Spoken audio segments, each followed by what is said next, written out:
The late afternoon sun spilled golden light across the sleek glass storefronts of Rodeo Drive, where the air buzzed with the hum of wealth and ambition. Designer boutiques lined the street, their windows showcasing handbags that cost more than most people's rent and dresses that whispered exclusivity. Inside one such store, Maison Eclat, the atmosphere was as polished as the marble floors. Sales associates glided between racks of silk and leather, their smiles practiced, their eyes sharp, assessing each customer with a glance. Into this world stepped Emily Harper, a woman who looked like she'd wandered in from another universe. Her faded denim jacket hung loosely over a plain white t-shirt, and her sneakers, scuffed and practical, squeaked faintly against the polished floor. Her auburn hair was pulled into a messy bun, and she carried a canvas tote bag slung over one shoulder, the kind you'd see at a farmer's market, not a high-end boutique. Emily's face, though, was striking in its quiet way. Clear hazel eyes, a smattering of freckles, and a calm expression that didn't quite match the nervous energy of the store. The moment she crossed the threshold, the air shifted. A sales associate named Vanessa, impeccably dressed in a tailored black blazer, froze mid-stride, her manicured hand hovering over a display of cashmere scarves. Her eyes flicked over Emily, taking in the worn jacket, the sneakers, the tote. A faint smirk curled her lips. Another associate, a young man named Julian, caught Vanessa's look and stifled a chuckle, pretending to adjust a rack of gowns. The boutique's manager, Celeste, stood near the back, her arms crossed, her gaze cold and appraising. To them, Emily was an anomaly, a nobody who'd clearly made a wrong turn. Emily, oblivious to their judgment, wandered toward a display of handbags. Her fingers brushed the buttery leather of a sleek black purse, its price tag discreetly tucked away but easily 5 figures. She tilted her head, studying it with a mix of curiosity and reverence, like an artist admiring a painting.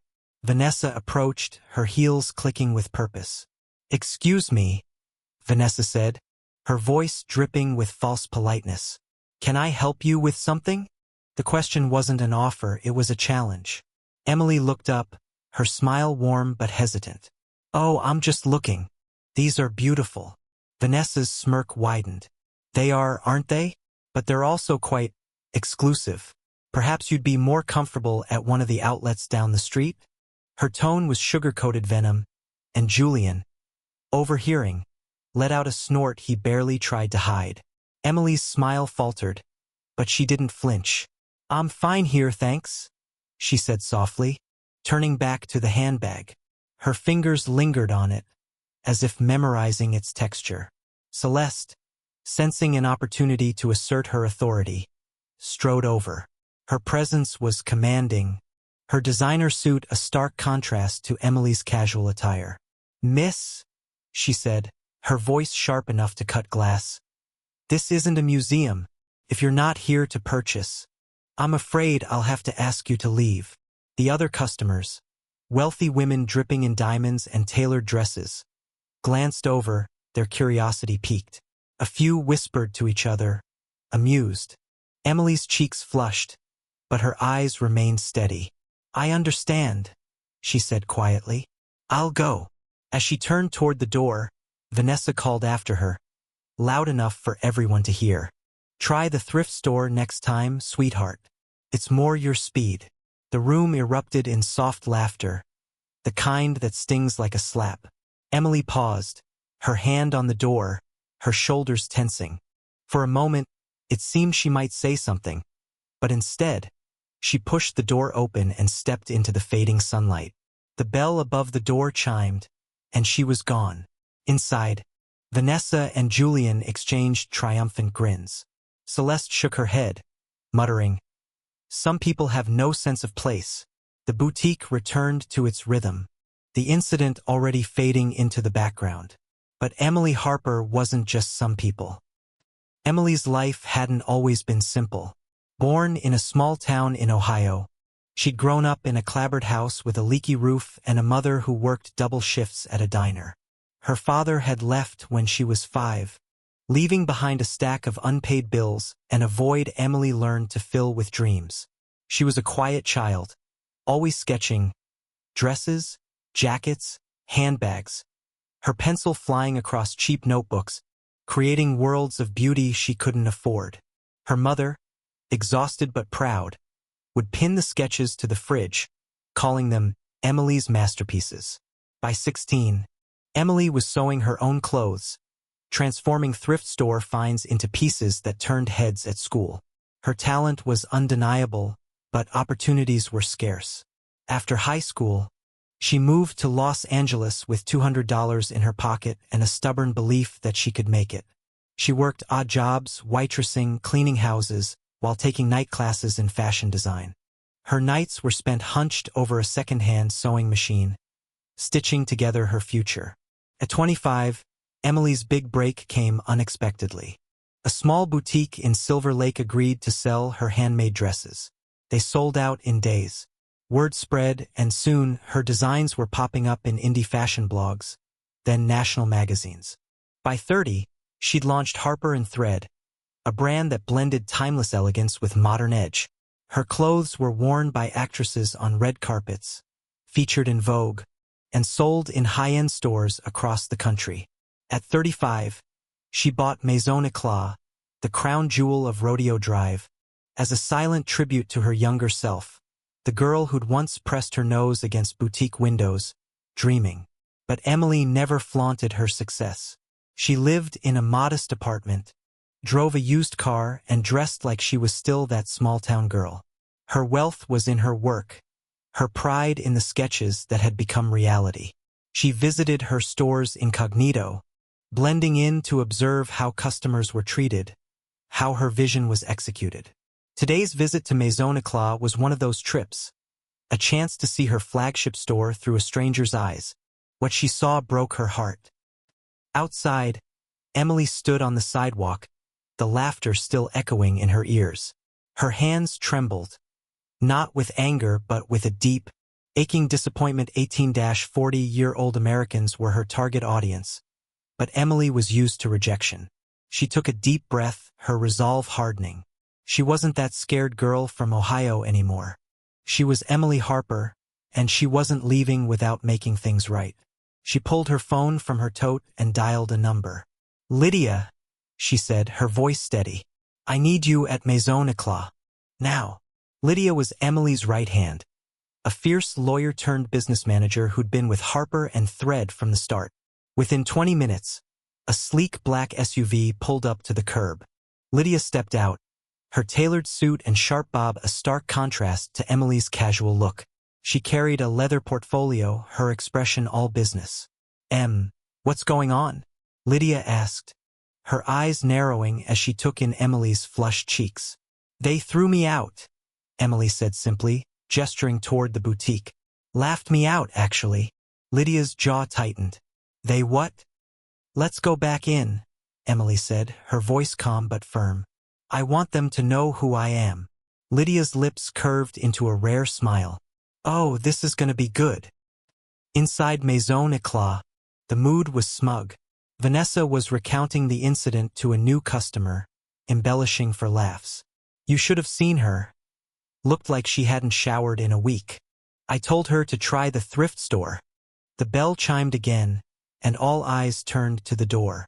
Emily walked in, her posture straighter, her gaze unwavering. Behind her was Lydia, exuding authority. The room fell silent. Celeste stepped forward, her smile tight. "I thought I asked you to leave." Emily didn't flinch. "And I thought Maison Eclat was a place of elegance and respect. Clearly, I was wrong." Vanessa snorted, crossing her arms. "Lady, you don't belong here. Take your friend and go." Lydia raised an eyebrow, stepping forward. "I'm Lydia Chen, General Counsel for Harper & Thread.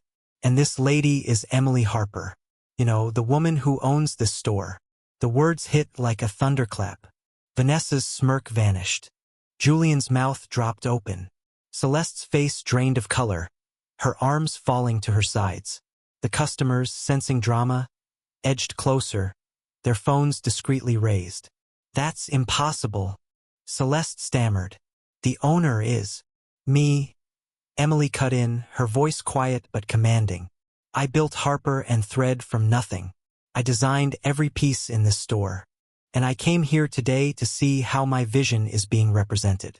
What I found was cruelty and arrogance. Vanessa tried to recover, her voice shrill. We didn't know. You didn't look like. Like what? Emily's eyes flashed. Like I belong? That's the problem. You judged me by my clothes, not my character. You humiliated me in front of your customers. And you're doing it to others, aren't you? People who don't fit your idea of wealthy. The room was deathly quiet. Celeste's hands shook as she tried to salvage the situation. Ms. Harper, I'm so sorry. It was a misunderstanding. We'll make this right. Emily shook her head. It's not about me. It's about every person who walks through that door and gets treated like they're less. That ends today. She turned to Lydia. I want a full review of this store's operations. Training, hiring practices, customer interactions, everything. And I want it on my desk by Monday. Lydia nodded, already pulling out her phone. Done. Emily faced Celeste, Vanessa, and Julian, her gaze piercing. You have a choice. You can learn from this, become better, treat everyone with respect, or you can find another job. I don't tolerate cruelty in my company. Vanessa's eyes welled with tears, her bravado crumbling. Julian stared at the floor, his face red. Celeste, for the first time, looked small, her authority stripped away. Emily turned to the customers, who were now openly filming. I'm sorry you had to witness this, she said, her voice softening. But I hope it's a reminder. Never judge someone by how they look. Kindness costs nothing, and it's worth everything.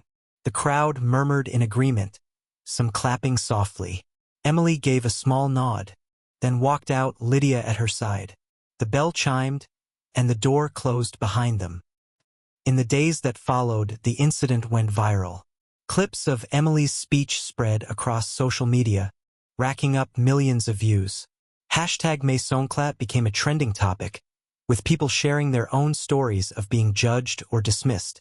Harper and Thread issued a public apology, coupled with a pledge to retrain staff and launch a campaign promoting inclusivity.